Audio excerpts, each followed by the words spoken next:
नमस्कार साथियों। आज मैं पुनः आप लोगों के सामने 150 क्वेश्चन का सेट प्रैक्टिस लेकर के आया हूं और अनअकैडमी के इस क्लास में बहुत बहुत स्वागत करता हूं आप सभी लोगों का। साथियों, यह उसी प्रैक्टिस सेट सा क्वेश्चन है जिसको मैंने एसडी पब्लिकेशन के द्वारा प्रकाशित किया है। तो आप एसडी पब्लिकेशन का यह 21 सेट वाला प्रैक्टिस सेट मंगा सकते हैं, जिसमें मैंने नंबर दिया था आप लोगों को बाई पोस्ट। यह पटना में उपलब्ध है, बिहार के विभिन्न जिलों में, दिल्ली में भी यह उपलब्ध है, मुखर्जी नगर में। तो आप इसको लेकर के बनाएं और देखें कि आप कितना तक इसमें सही कर पाते हैं। साथियों, इसमें जून 2020 तक 8 जून 2020 तक जो है क्वेश्चन इसमें शामिल किया गया है।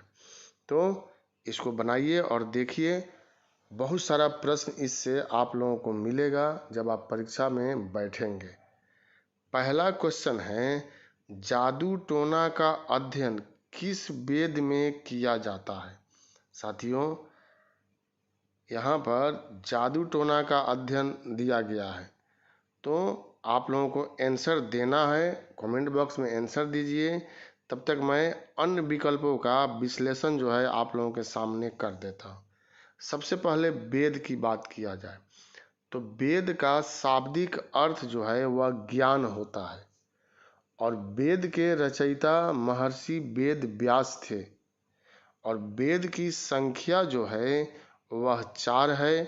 ऋग्वेद, सामवेद, यजुर्वेद, अथर्ववेद, जिसमें सबसे प्राचीन जो है वह ऋग्वेद है। सामवेद से भारतीय संगीत का जन्म जो है हुआ है। यजुर्वेद से पूछा जाता है कि एकमात्र वेद जो गद एवं पद दोनों में लिखा गया है उसका नाम क्या है, तो यजुर्वेद। अथर्ववेद सबसे बाद का, मतलब सबसे नया ग्रंथ है। इसी में जादू टोना का, रोग का औषधि निवारण का उल्लेख किया गया है। इसमें अथर्ववेद में सर्वप्रथम मगध और अंग महाजनपद का भी उल्लेख किया गया है। तो पहला का आंसर जो है वह ए हो जाएगा। 2 नंबर, कोल्डिहवा से सर्वप्रथम चावल का प्रमाण। देखिए, कई प्रश्न है इसमें। कोल्डिहवा से सर्वप्रथम चावल का प्रमाण, और चिराद से, यह आप देख रहे हैं, चिराद से हड्डी का औजार मिला है। तो मालिक के शव के साथ कुत्ते दफनाए जाने का प्रमाण कहाँ से मिला है। मालिक का जो शव है वहाँ से कुत्ता दफनाए जाने का प्रमाण। तो आपने देखा, एक ही क्वेश्चन में 3-3 क्वेश्चन बनाया गया है। यह कॉपी पेस्ट तो है नहीं, यह क्वेश्चन को हम लोग बनाए हैं, मेहनत किए हैं। तो क्वेश्चन पूछ दे कि चावल का प्रमाण सर्वप्रथम कहाँ से, तो कोल्डिहवा क्वेश्चन में ही क्वेश्चन है। हड्डी का औजार कहाँ से, तो चिराद। और मालिक के शव के साथ कुत्ता दफनाए जाने का प्रमाण, तो साथियों यह हम लोगों को बुर्जा होम से मिला है। बुर्जा होम जम्मू कश्मीर में है, और यहाँ से गर्तावास का साक्ष्य भी मिला है। गर्तावास आप समझते होंगे साथियों, भूमि को खोद करके बंकर के समान बना करके, गड्ढा खोद करके उसमें निवास करना, उसको बुर्जा होम कहते हैं। और यह स्थल जो आप लोग देख रहे हैं यह पाषाण काल से संबंधित है। तो यही बुर्जा होम आंसर हो जाएगा यहाँ पर ए। पिकली हल इसमें दिया गया है। यह कर्नाटक का क्षेत्र है, पिकली हल, और यहाँ से बस्ती बसाने का साक्ष्य तथा राख का साक्ष्य भी मिला है। विद्वानों का कहना है कि यहाँ रहने के लिए बस्ती बसाया गया होगा, और आग लग जाने के कारण यह बस्ती जल गया होगा, इसीलिए दोनों का प्रमाण यहाँ से मिलता है। मेहरगढ़ मेहरगढ़ नवपाषाण कालीन स्थल, यह सब नवपाषाण कालीन है। तो मेहरगढ़ से पहली बार कृषि कार्य का प्रमाण जो है वह मिला है, और चिरांद मैंने यहाँ पर लिख ही दिया है। अब दूसरा चिरांद से क्या बन जाएगा, यह बिहार का क्षेत्र है साथियों, यह सारण जिला में स्थित है। आंसर इसका क्या हो जाएगा, ए बुर्जा होम जो है वह आंसर हो जाएगा। 3 नंबर क्वेश्चन, सिंधु घाटी सभ्यता का पतन नगर बंदरगाह है, लोथल, हड़प्पा, रोपड़, बनावली।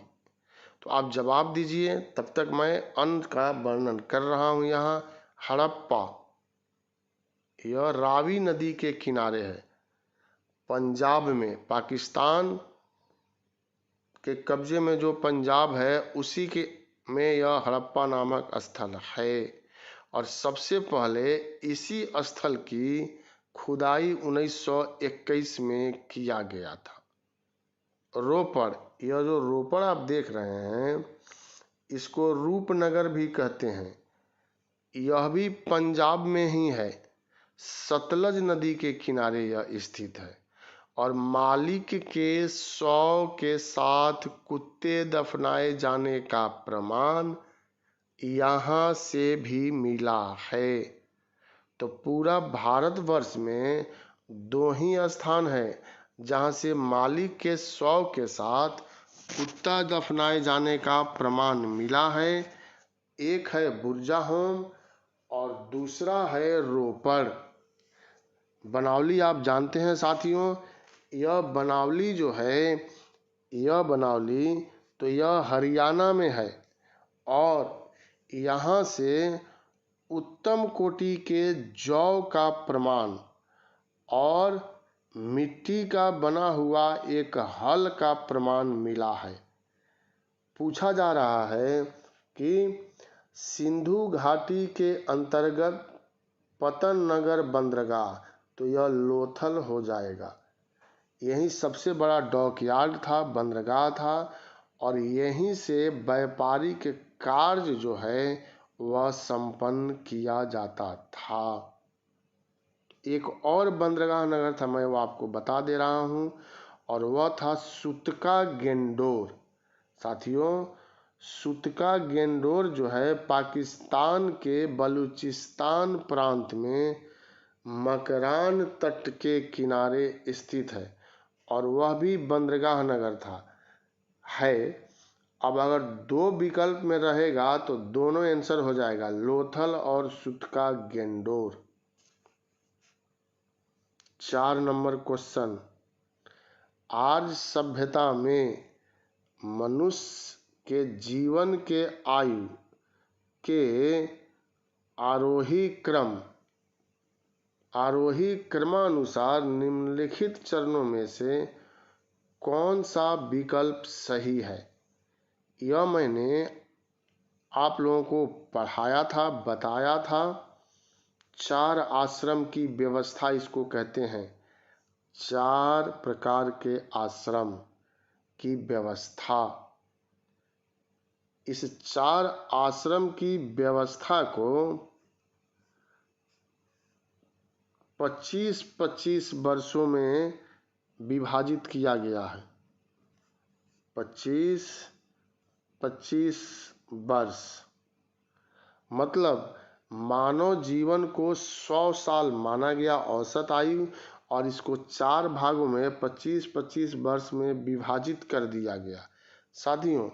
और यही 4 आश्रम 25-25 वर्ष के लिए निर्धारित किया गया।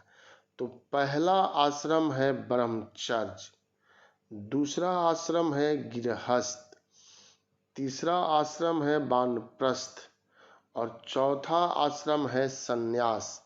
तो उसके अनुसार जो विकल्प आप देख रहे हैं वह ए सही हो जाएगा। 25 साल ब्रह्मचर्य, 25 साल गृहस्थ, 25 साल वानप्रस्थ और 25 साल संन्यास। देखिए, ब्रह्मचर्य का मतलब हुआ 25 साल कि गुरु के चरणों में जाकर के या गुरु के साथ जाकर के गुरुकुल में अध्ययन करना। तो 25 वर्षों तक अध्ययन का कार्य जो है वह संपन्न किया जाता था और उसके बाद छात्र जो है, व्यक्ति जो है, वह वहाँ से घर को वापस आता था और गृहस्थ जीवन में प्रवेश करता था, जिसको गृहस्थ आश्रम कहा गया है। और यहाँ विवाह वह करता था और गृहस्थ जीवन में प्रवेश करता था। फिर जब 50 वर्ष की आयु होती थी तो यह वानप्रस्थ जंगल की तरफ प्रस्थान करता था, इसलिए कि अब इसका संतान जो है वह भी 25 वर्ष की आयु पूरा करके और गृहस्थ जीवन में प्रवेश कर रहा होता था। संन्यास आश्रम जो है वह सभी दीन दुनिया की मोह माया को त्याग कर ईश्वर के चरणों में अपने आप को समर्पित कर देना, यही जो है संन्यास आश्रम कहलाता है। 5 नंबर क्वेश्चन, निम्नलिखित में कौन कनिष्क के समय में थे? कनिष्क कुषाण वंश का शासक था। यह कनिष्क जो आप देख रहे हैं, और इसने 78 ईस्वी में शक संवत को जारी किया था और इसी कनिष्क के काल में कश्मीर में चौथी बौद्ध संगीति का आयोजन हुआ था। इसके राज दरबार में एक से बढ़कर एक विद्वान जो है वह रहते थे, जैसे नागार्जुन। यह जो है कनिष्क के दरबार में रहते थे। अश्वघोष, यह भी कनिष्क के दरबार में थे। और वसुमित्र। नागार्जुन ने सापेक्षवाद सिद्धांत को प्रस्तुत किया था। अश्वघोष ने बुद्धचरित नामक और सूत्रालंकार नामक पुस्तक की रचना किया था और यह चौथी बौद्ध संगीति के उपाध्यक्ष थे। वसुमित्र जो हैं यह चौथी बौद्ध संगीति के अध्यक्ष थे और इन्होंने महाविभाषा सूत्र नामक ग्रंथ की रचना किया था। तो इस हिसाब से आंसर जो है 2, 3, 4, मतलब इसका आंसर जो है ए हो जाएगा। 6 नंबर क्वेश्चन, सुलेख क्या है? यह यूपीएससी के एग्जाम में पूछा गया है। सुलेख सुंदर हस्तलेख है, मूर्ति कला है, शिलालेखों पर नक्काशी है, चित्रकला का उन्नत ढंग है। तो अब बताइए कि क्या है यह सुंदर हस्तलेख को सुलेख जो है वह कहा गया है। तो 6 का ए आंसर हो जाएगा। 7 नंबर क्वेश्चन, कौटिल्य द्वारा रचित अर्थशास्त्र कितने अधिकरणों में विभाजित है? साथियों, कौटिल्य चंद्रगुप्त मौर्य के यह राजनीतिक गुरु थे। इनके बचपन का नाम विष्णुगुप्त था और इनको चाणक्य भी कहा जाता है, जिन्होंने अर्थशास्त्र नामक दुर्लभ ग्रंथ की रचना किया था। अर्थशास्त्र प्रशासन पर या राजनीतिक व्यवस्था पर लिखा गया महत्वपूर्ण पुस्तक है। इसमें लगभग 6000 श्लोक जो हैं वह दिया गया है और यह कितने अधिकरणों में विभाजित था? तो साथियों, अर्थशास्त्र 15 अधिकरण और 180 प्रकरण में विभाजित था। अगर प्रकरण पूछ दे तो 180 जवाब दीजिएगा, अधिकरण पूछ दे तो 15 जवाब देना है। मतलब अधिकरण का मतलब भाग, और प्रकरण का मतलब उपभाग आप कह सकते हैं। 8 नंबर क्वेश्चन, किस व्यक्ति को द्वितीय अशोक कहा जाता है? समुद्रगुप्त, चंद्रगुप्त मौर्य, कनिष्क, हर्षवर्धन। तो समुद्रगुप्त को चक्रवर्ती सम्राट कहा जाता है। चंद्रगुप्त मौर्य को भारत का मुक्तिदाता कहा जाता है और इनको भारत का प्रथम साम्राज्य निर्माता भी कहा जाता है। कनिष्क कुषाण वंश के सबसे महत्वपूर्ण शासक और इनका झुकाव बौद्ध धर्म के प्रति था। इन्होंने अशोक के समान बौद्ध धर्म को विश्व धर्म के रूप में स्थापित कराया था। इसीलिए इनको प्राचीन भारत के इतिहास में द्वितीय अशोक कहा जाता है। हर्षवर्धन, इनके बारे में हर्षचरित नामक ग्रंथ से जानकारी मिलता है, जिसके लेखक बाणभट्ट थे और हर्षवर्धन को शकलोत्तर पथनाथ की उपाधि से सम्मानित किया गया है। अब 8 के बाद 9 नंबर क्वेश्चन देखिए, निम्न में से किसने गुलरुखी उपनाम से अपनी कविताओं की रचना किया? गुलरुखी, ये आप देख रहे हैं गुलरुखी, तो इस नाम से, उपनाम से कविता की रचना करता था और यह आंसर जो है वह सिकंदर लोदी हो जाएगा। सिकंदर लोदी साहित्य के क्षेत्र में ज़्यादा रुचि रखते थे, लेकिन हिंदुओं के प्रति यह बहुत अधिक कठोर थे। सिकंदर लोदी ने 1504 में आगरा शहर की स्थापना किया था और 1506 में उसको अपनी राजधानी भी बना लिया। तो यही आंसर है साथियों, सिकंदर लोदी यहाँ आंसर हो जाएगा। और यहाँ पर लिखा हुआ है फिरोज शाह तुगलक। तो दिल्ली सल्तनत के यह महत्वपूर्ण शासक थे और इनको दिल्ली सल्तनत का अकबर भी कहा जाता है, लेकिन यह भी फिरोज शाह तुगलक के समान कट्टर सुल्तान थे। इन्होंने ब्राह्मणों से भी जजिया कर वसूल किया था। बहलोल लोदी जो हैं, यह लोदी वंश के संस्थापक थे और इन्होंने बहलोल प्रकार का सिक्का जारी किया था। इब्राहिम लोदी वंश के अंतिम शासक थे और पानीपत के प्रथम युद्ध में बाबर ने इनको पराजित किया, इनकी हत्या की। लोदी वंश के साथ साथ दिल्ली सल्तनत का भी अंत हुआ और भारत में मुगल वंश स्थापित हुआ।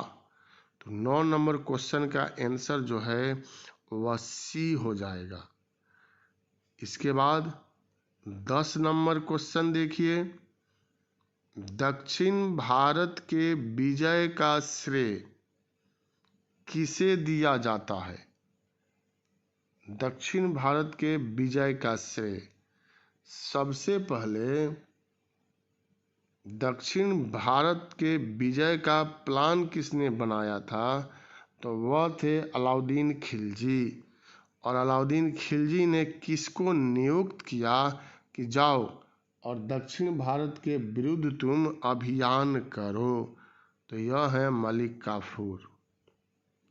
साथियों, अलाउद्दीन खिलजी के समय में जब गुजरात पर आक्रमण किया गया था तो वहीं से मलिक काफूर को 1000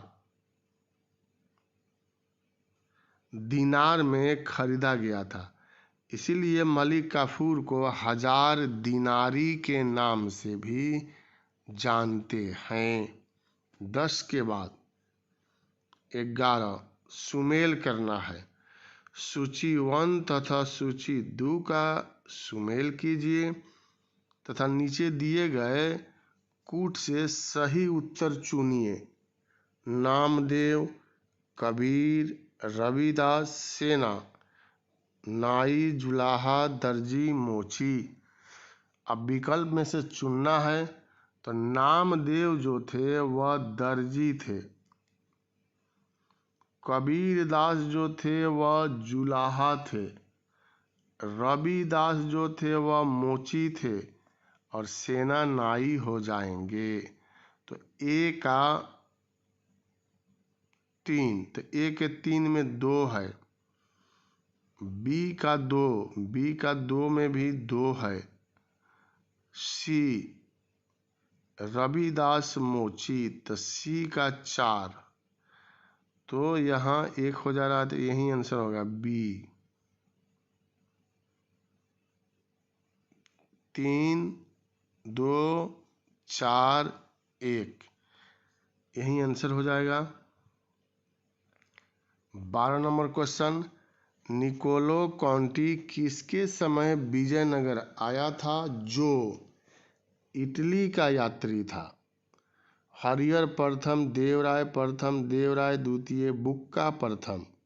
हम लोग जानते हैं कि 1336 में हरिहर एवं बुक्का ने विजयनगर साम्राज्य की स्थापना किया था। तो 12 नंबर का यहाँ जवाब हो जाएगा और आप लोग दिए होंगे जवाब देवराय प्रथम। इन्हीं के समय में इटली का यात्री निकोलो कॉन्टी अपनी पत्नी के साथ विजयनगर की यात्रा पर आया था और यहाँ के रामनवमी त्यौहार के बारे में यह विस्तार पूर्वक चर्चा जो है वह करता है। साथियों, देवराय द्वितीय के समय में अब्दुल रज्जाक ने विजयनगर साम्राज्य की यात्रा किया था। इसलिए पूछा जाता है निकोलो कॉन्टी किसके समय? तो देवराय प्रथम के समय, और निकोलो कॉन्टी के बाद अब्दुल रज्जाक किसके समय आया? तो देवराय द्वितीय के समय में आया था। 13 नंबर, जहांगीर के बचपन का नाम सलीम था, तो नूरजहां का मूल नाम क्या था? बताना है आपको। जहांगीर, सलीम, तो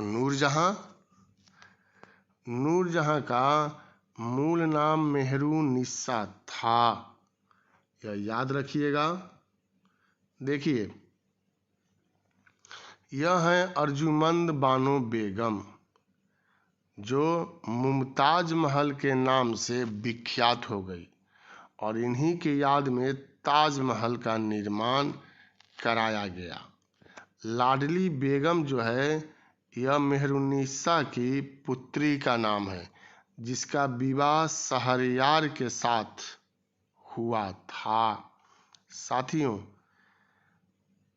अकबर के समय में शेख सलीमा बेगम की देखरेख के लिए मेहरुन्निसा को नियुक्त किया गया था और 1611 में जहांगीर का यह काल है।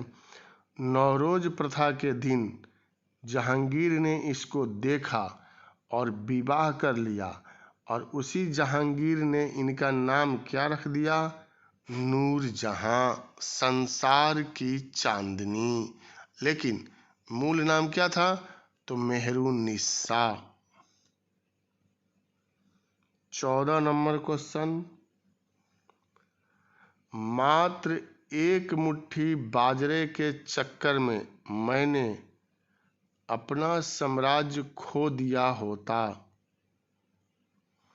इस कथन को आप किस मध्यकालीन शासक से संबद्ध करेंगे? तो यह कथन है शेरशाह का। शेरशाह का यह कथन जो है वह मारवाड़ के विरुद्ध है। साथियों, यह मारवाड़ के विरुद्ध युद्ध कर रहे थे और लग रहा था कि यह पराजित हो जाएंगे। तभी मारवाड़ के शासक जब शेरशाह पराजित होने के करीब पहुंच गया तो भाग्य ने इसका साथ दे दिया और यह विजयी हो जाता है, और उसी संदर्भ में इसका कथन निकल करके सामने आता है। अलाउद्दीन खिलजी और मोहम्मद बिन तुगलक के बारे में हम लोग चर्चा किए। औरंगजेब भी कट्टर व्यक्ति थे और इन्होंने ब्राह्मणों से और अंग्रेजों से जजिया कर जो है वह वसूल किया था। 15 नंबर, शाहजहां के समय संगमरमर मकराना से आता था। इसने शालीमार बाग और निशात बाग का निर्माण कहाँ कराया था? तो श्रीनगर आंसर हो जाएगा। झेलम नदी के किनारे श्रीनगर की स्थापना अशोक के द्वारा किया गया था और इसको धरती का स्वर्ग जो है वह कहा जाता है। यह डल झील के किनारे शालीमार बाग और निशात बाग का निर्माण जो है वह कराया गया है। 16 नंबर क्वेश्चन, लंदन में ब्रिटिश ईस्ट इंडिया कंपनी के गठन के समय भारत का निम्नलिखित में से कौन सा बादशाह था? हम लोग जानते हैं कि 31 दिसंबर 1600 ईस्वी में लंदन में ईस्ट इंडिया कंपनी की स्थापना किया गया था और इसमें 217 जो है इस कंपनी में साझेदार थे। बहुत बड़ी कंपनी थी। उस समय भारत में जो शासनकाल था वह अकबर महान का शासनकाल था। 1556 से लेकर के 1605 तक इनका कार्यकाल रहा है। तो यही इसका आंसर हो जाएगा। वहाँ पर एलिजाबेथ प्रथम ब्रिटेन में शासिका थी और उन्होंने ही हस्ताक्षर किया था, तब ईस्ट इंडिया कंपनी अस्तित्व में आया था। जहांगीर के बारे में आप लोग जानते ही हैं कि जहांगीर अकबर के पुत्र थे। मूल नाम सलीम था और इन्होंने खुद अकबर के विरुद्ध विद्रोह किया था और इन्हीं के समय में नूरजहां का प्रवेश होता है इनके जीवन में और वह प्रशासन पर अपना पूर्ण नियंत्रण स्थापित कर लेती है। शाहजहां के काल को मुगल काल का स्वर्ण काल जो है वह कहा गया है और इन्होंने ही ताजमहल, दिल्ली का जामा मस्जिद, आगरा का मोती मस्जिद आदि का निर्माण कराया था। औरंगजेब के समय से विघटन की प्रक्रिया शुरू हो गई थी और इन्होंने रबिया दुरानी का मकबरा औरंगाबाद में और दिल्ली के मोती मस्जिद का लाहौर के बादशाही मस्जिद का निर्माण कराया था। आंसर यहाँ पर अकबर हो जाएगा। 17 नंबर क्वेश्चन, निम्नलिखित में से किस गवर्नर जनरल ने भारत की प्रसंविदाबद्ध सिविल सेवा का सृजन किया, जो कालांतर में भारतीय सिविल सेवा के नाम से जानी गई, commandant civil service of India. तो आंसर आपको देना है 17 नंबर क्वेश्चन का, और इसका आंसर कॉर्नवालिस हो जाएगा, लॉर्ड कॉर्नवालिस। इसने जो कानूनों का संग्रह तैयार कराया था, इसके नाम पर उसको कॉर्नवालिस कोड के नाम से भी जाना जाता है। साथियों, लॉर्ड कॉर्नवालिस जो थे वह अस्थाई बंदोबस्त के लिए याद किए जाते हैं। वारेन हेस्टिंग्स बंगाल के प्रथम गवर्नर जनरल थे। लॉर्ड ब्लेजली सहायक संधि के लिए इनको याद किया जाता है। लॉर्ड विलियम बेंटिक 1829 में इन्होंने कानून बना करके सती प्रथा को प्रतिबंधित कर दिया था, और यह भारत के प्रथम गवर्नर जनरल थे। तो यहाँ पर जो आंसर होगा वह सी आंसर हो जाएगा। 18 नंबर क्वेश्चन, पागलपंथी विद्रोह वस्तुतः एक विद्रोह था। किसका यह विद्रोह था, यह आपको बतलाना है। पागलपंथी एक अर्ध धार्मिक संप्रदाय था, जिसको बंगाल के क्षेत्र में करम शाह ने चलाया था। इसीलिए साथियों 18 नंबर क्वेश्चन का आंसर ई हो जाएगा, इनमें से कोई नहीं। आंसर इसका होगा करम शाह, करम शाह। तो ई आंसर होगा इनमें से कोई नहीं। 19 नंबर, निम्नलिखित में से किस भाषा में द इंडियन ओपिनियन पत्र नहीं छापा जाता था? नहीं पूछा जा रहा है। साथियों, महात्मा गांधी जब दक्षिण अफ्रीका पहुंचते हैं तो वहीं पर इंडियन ओपिनियन नामक पत्र का प्रकाशन शुरू करते हैं। यह दक्षिण अफ्रीका से शुरू हुआ था, और यह गुजराती, हिंदी, तमिल, अंग्रेजी, तमिल और हिंदी में प्रकाशित होता था, लेकिन उर्दू में यह प्रकाशित नहीं होता था। तो डी इसका आंसर हो जाएगा। अरविंद घोष ने लिखा है, 20 नंबर क्वेश्चन है। अरविंद घोष ने लिखा है द लाइफ डिवाइन, इनकी पुस्तक का नाम है। इन्होंने सावित्री नामक पुस्तक की रचना भी किया था। स्वदेशी आंदोलन में इन्होंने महत्वपूर्ण भूमिका भी निभाया था। तो यही है 20 का D answer. 21 number question, Azad Hind सरकार के निर्माण की घोषणा की गई। कब किया गया था आजाद हिंद सरकार की घोषणा, यह आपको बतलाना है। 21 नंबर क्वेश्चन का आंसर, और सी इसका आंसर हो जाएगा 21 जनवरी 1943। साथियों, 7 जुलाई 1943 को रास बिहारी बोस ने आजाद हिंद फौज की कमान सुभाष चंद्र बोस को सौंप दिया। 21 अक्टूबर 1943 को सुभाष चंद्र बोस ने सिंगापुर में स्वतंत्र भारत की अस्थायी सरकार का गठन किया, जिसको आजाद हिंद सरकार कहा गया है। 22 नंबर, राजनैतिक स्वतंत्रता राष्ट्र का जीवनवास है। कहा था, किसने कहा था, यह आपको यहाँ बतलाना है। तो इसमें अरविंदो घोष जो है बी आंसर हो जाएगा 22 नंबर का।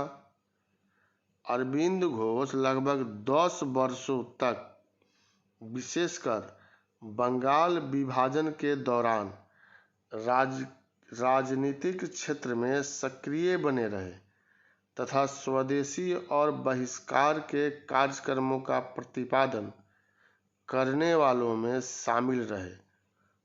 उन्होंने यह विचार व्यक्त किया कि राजनीतिक स्वतंत्रता हमारे राष्ट्र का जीवन और प्राण है।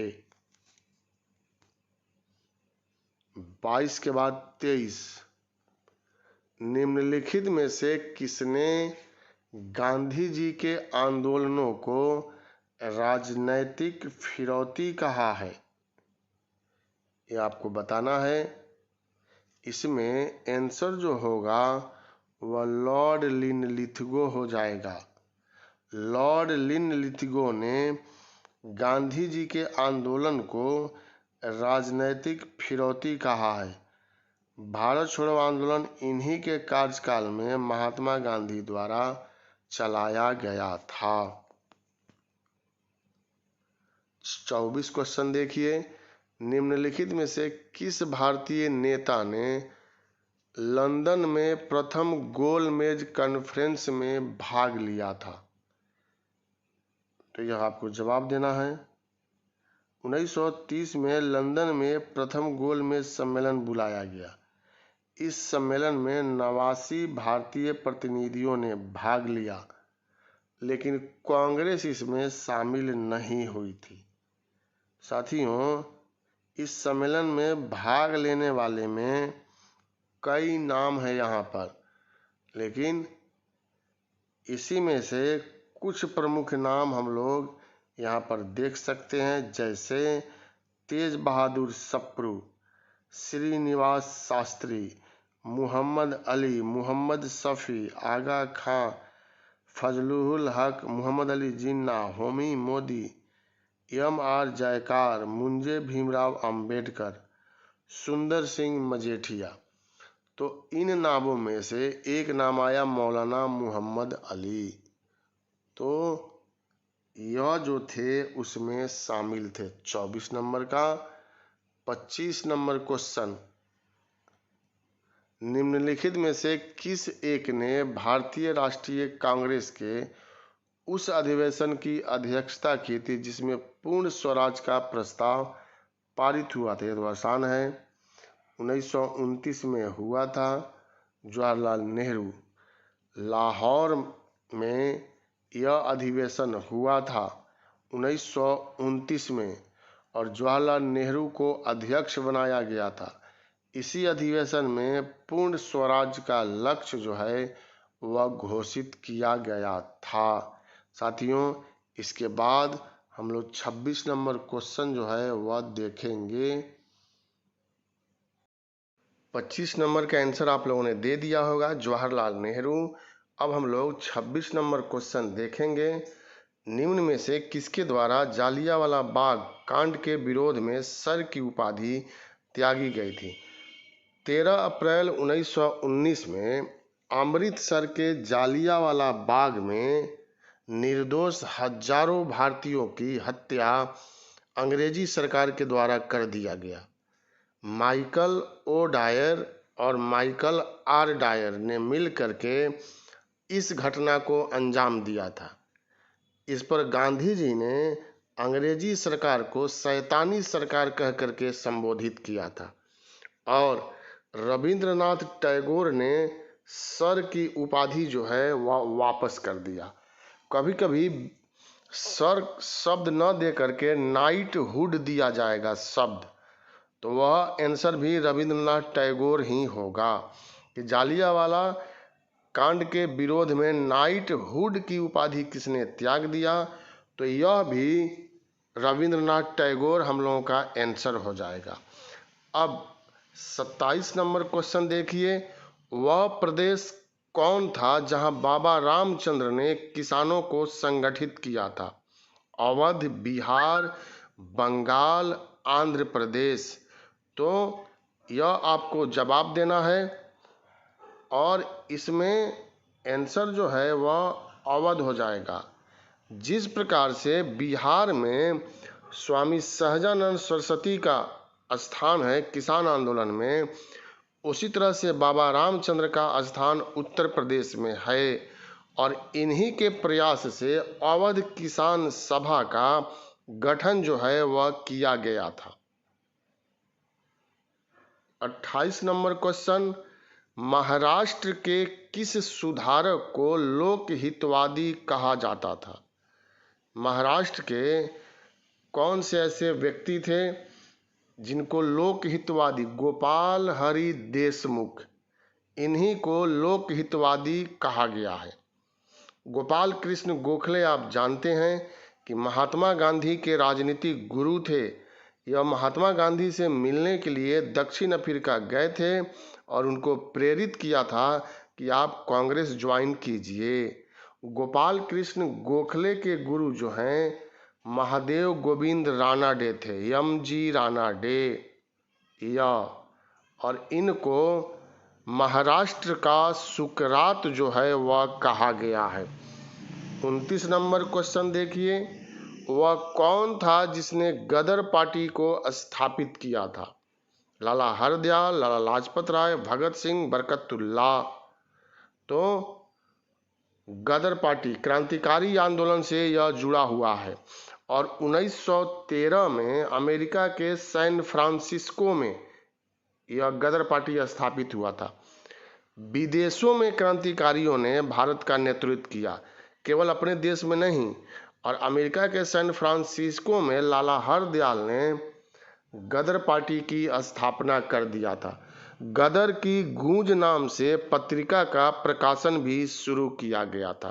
तो बहुत बड़ी बात थी। लाला लाजपत राय को शेरे पंजाब कहा जाता है और यह बाल गंगाधर तिलक के साथ, बिपिन चंद्र पाल के साथ उग्रवादी आंदोलन में सहयोग किए थे। 1928 में इनकी मृत्यु हो गई थी जब साइमन कमीशन का विरोध कर रहे थे और लाठी प्रहार से इनकी मृत्यु हो गई। भगत सिंह के बारे में आप लोग जानते हैं कि भगत सिंह क्रांतिकारियों में सबसे लोकप्रिय थे, कुशल वक्ता थे और लाहौर षड्यंत्र केस में इनको लाहौर जेल में फांसी दे दिया गया था। बरकतुल्लाह का भी नाम आता है और यह भी भारत को स्वतंत्र कराने में महत्वपूर्ण भूमिका का निर्वहन किया था। 30 नंबर, 1909 के इंडियन काउंसिल एक्ट में किस बात की व्यवस्था की गई थी? आपको जवाब देना है। 1909 भारतीय परिषद अधिनियम 1909, इसको मार्ले मिंटो सुधार भी कहते हैं, मार्ले मिंटो सुधार अधिनियम। इसका सबसे बड़ा दोष क्या था कि इसने सांप्रदायिक प्रतिनिधित्व प्रणाली के तहत मुसलमानों के लिए पृथक निर्वाचन मंडल की व्यवस्था कर दिया, जो आगे चल करके देश विभाजन का कारण बना। तो यही आंसर हो जाएगा, सांप्रदायिक प्रतिनिधित्व। कभी कभी पूछ देगा कि किस अधिनियम के द्वारा मुस्लिमों को सांप्रदायिक निर्वाचन पद्धति प्रदान किया गया, तो वह भी 1909 के अधिनियम के द्वारा ही किया गया था। 31 नंबर क्वेश्चन, गुरु गोविंद सिंह के प्रिय शिष्य बंदा बहादुर का मूल नाम क्या था? बतलाना है बंदा बहादुर का। देखिए, यह गुरु गोविंद सिंह जो हैं यह सिखों के 10वें और अंतिम गुरु थे, आप लोग जानते हैं, और इनकी हत्या जो है औरंगजेब के मृत्यु के ठीक 1 साल बाद 1708 में महाराष्ट्र के नांदेड़ में कर दिया गया। तब इनके प्रिय शिष्य बंदा बहादुर ने सिख आंदोलन को नेतृत्व किया था और इसका मूल नाम जो था वह लक्ष्मण दास था। साथियों, यह बंदा बहादुर फारुखसियर के समय में पकड़ में आ गए और इनकी हत्या कर दिया गया।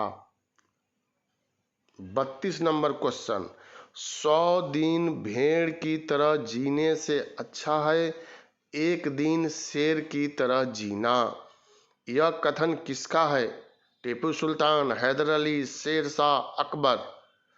तो यह कथन जो है वह टीपू सुल्तान का है। भारत का सपूत इनको माना जाता है।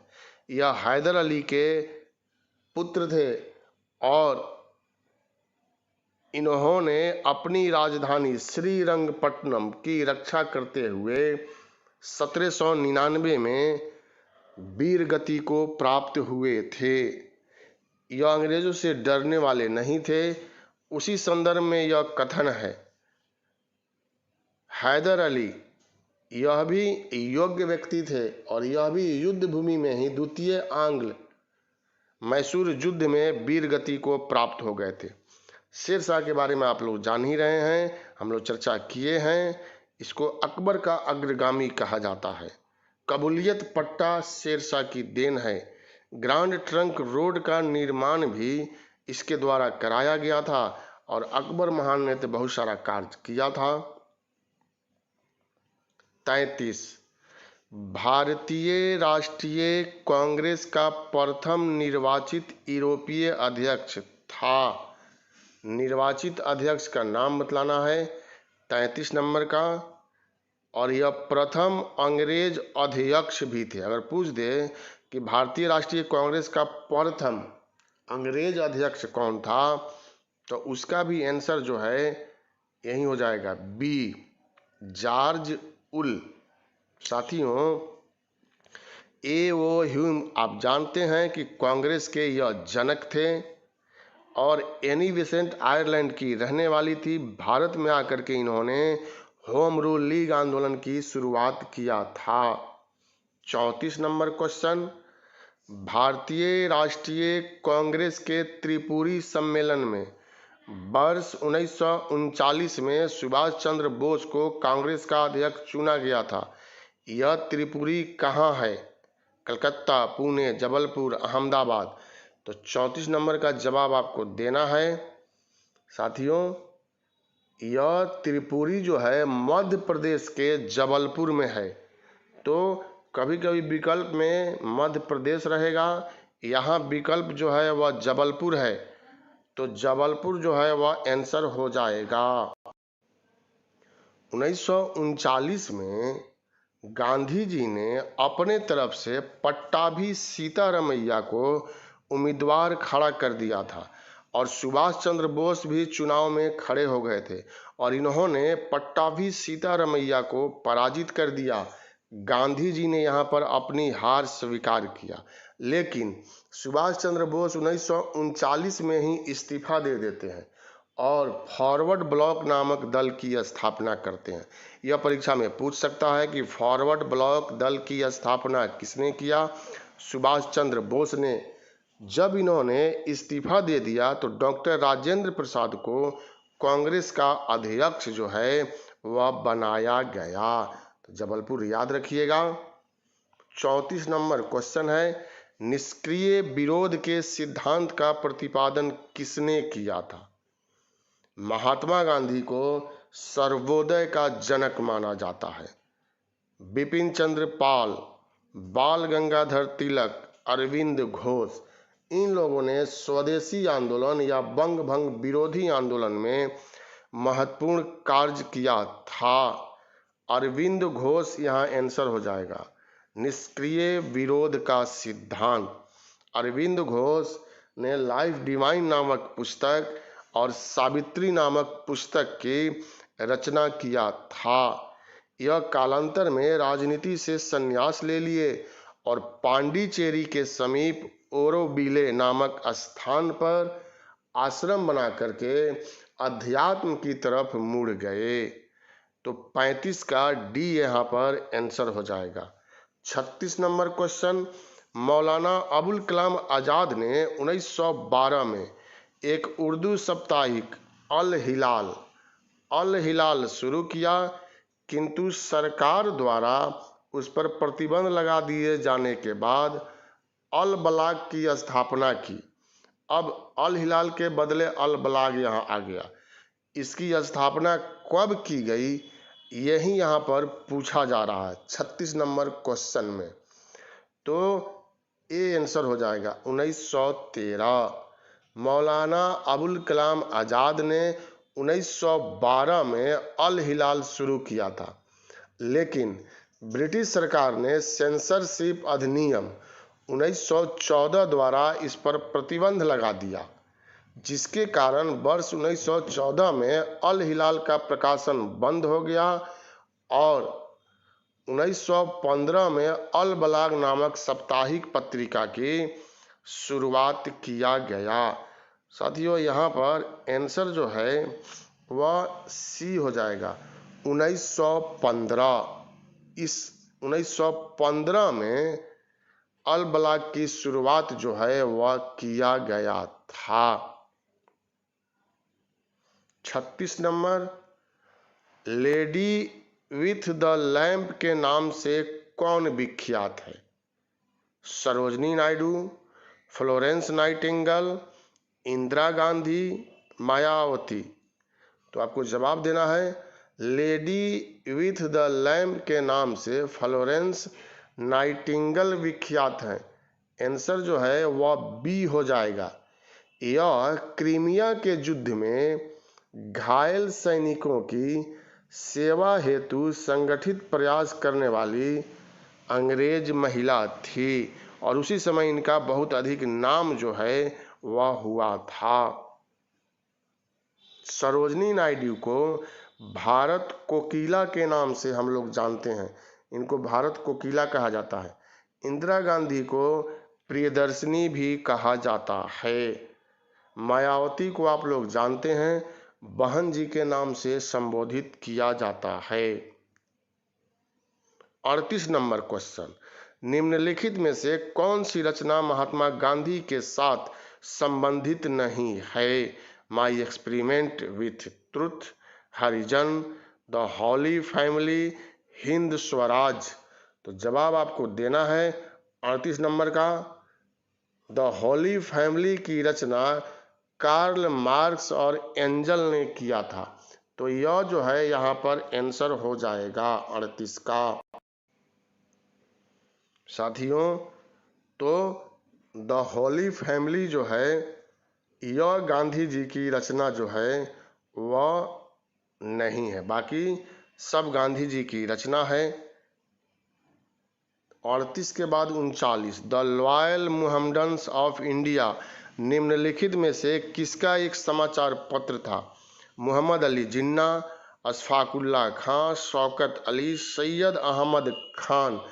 तो 39 का जवाब दीजिए। 39 नंबर क्वेश्चन का आंसर आपको देना है और सर सैयद अहमद खान जो है यहाँ आंसर हो जाएगा। साथियों, सर सैयद अहमद खान हिंदुस्तानी शिक्षक एवं नेता थे। इन्होंने मुहम्मडन एंग्लो ओरिएंटल कॉलेज की स्थापना की, जो बाद में अलीगढ़ मुस्लिम विश्वविद्यालय बना, और द लॉयल मुहम्मडन्स ऑफ इंडिया इन्हीं का एक समाचार पत्र था। सर सैयद अहमद खान ने 1875 में अलीगढ़ आंदोलन भी शुरुआत किया था। तो यही इनसे संबंधित बात है। 40 नंबर क्वेश्चन, गांधी जी द्वारा सन 1933 तक संपादित समाचार पत्र का नाम क्या था? सर्वोदय, आज, times of India, young India. तो 40 का आंसर आपको देना है। गांधी जी द्वारा सन 1933 तक संपादित समाचार पत्र का नाम यंग इंडिया था। डी इसका आंसर जो है वह हो जाएगा। इसके बाद आप लोग जानते हैं कि मैथ का यहाँ क्वेश्चन आएगा और यह क्वेश्चन आप लोगों को बनाना है। मैं इसका आंसर जो है वह आप लोगों को बता दूंगा। ए और बी किसी कार्य को क्रमशः 15 दिन और 10 दिन में पूरा कर सकते हैं। उन्होंने कार्य को 30,000 में पूरा करने का ठेका लिया। ठेके की धनराशि में ए का भाग कितना होगा? यही आपको बतलाना है। 18,000, 16,500, 12,500, 12,000। चूँकि मैथ का है तो इसमें आप लोगों को ज़्यादा टाइम भी लगेगा देखने में, और मैथ तो आप ही लोगों को बनाना है। मैं यहाँ पर आंसर जो है आप लोगों को बोल दूंगा, बना करके आप देख लेंगे। आंसर इसका हो जाएगा 12,000। डी जो है वह आंसर होगा। 42 नंबर क्वेश्चन, यदि एक्स, वाई तथा जेड की दैनिक मजदूरी का औसत 120 रुपये है, यदि वाई जेड से 40 रुपये अधिक कमाता है तथा एक्स जेड से दुगुना कमाता है, तो एक्स की दैनिक मजदूरी क्या है? 80 रुपये, 120 रुपये, 160 रुपये, 100 रुपये। तो इसको भी आप बनाइएगा 42 नंबर का, और अपना आंसर जो है वह जांच लीजिएगा। इसका आंसर 160 रुपये, सी जो है इसका आंसर हो जाएगा। 43 नंबर क्वेश्चन देखिए, बड़ा सा क्वेश्चन है। ए एवं बी किसी कार्य को अलग अलग क्रमशः 45 व 40 दिन में पूरा करते हैं। दोनों ने इस कार्य को साथ साथ शुरू किया, लेकिन कुछ दिनों बाद ए छोड़कर चला गया। बी ने शेष कार्य को 23 दिन में पूरा किया। ए कितने दिन बाद कार्य छोड़कर चला गया था? 20 दिन बाद, 15 दिन बाद, 12 दिन बाद, 9 दिन बाद। तो बड़ा सा क्वेश्चन है, पढ़ने में भी आप लोगों को टाइम लगता होगा। तो इसको आप देखिए, स्क्रीन पर दिखलाई दे रहा है, और इसका जवाब आप दीजिएगा बना करके। इसका आंसर 9 दिन दिया हुआ है। डी इसका आंसर जो है वह दिया हुआ है। अब साथियों 44 नंबर क्वेश्चन, एक व्यक्ति ने 2000 किलोमीटर की दूरी 18 घंटे में पूरी की, जिसमें से कुछ दूरी उसने 72 किलोमीटर प्रति घंटा की चाल से बस द्वारा तथा शेष दूरी 160 किलोमीटर प्रति घंटा की चाल से ट्रेन द्वारा तय की। बस द्वारा तय की गई दूरी कितनी है पूछा जा रहा है। 860 किलोमीटर, 640 किलोमीटर, 1280 किलोमीटर, 720 किलोमीटर। तो यह आप पढ़ करके आप इसको बनाएंगे 44 नंबर। और 44 का आंसर भी साथियों डी ही दिया हुआ है, 720 किलोमीटर। आप इसको देख लीजिए अच्छे से और इसको बनाइएगा। 45 नंबर, किसी वस्तु को 100 रुपये में बेचने पर एक व्यक्ति को 10 रुपये लाभ होता है, तो लाभ प्रतिशत है कितना? लाभ प्रतिशत है निकालना है यहाँ। 9%, 10%, 11%, इनमें से कोई नहीं। तो इसका जवाब आप दीजिए, और 45 नंबर का जवाब इनमें से कोई नहीं हो जाएगा। यही जो है वह आंसर साथियों यहाँ पर दिया हुआ है, चूंकि इसका लाभ प्रतिशत जो है 11.1/9% होगा, इसलिए इनमें से कोई नहीं हो जाएगा। 11.1/9% इसका आंसर जो है वह हो जाएगा।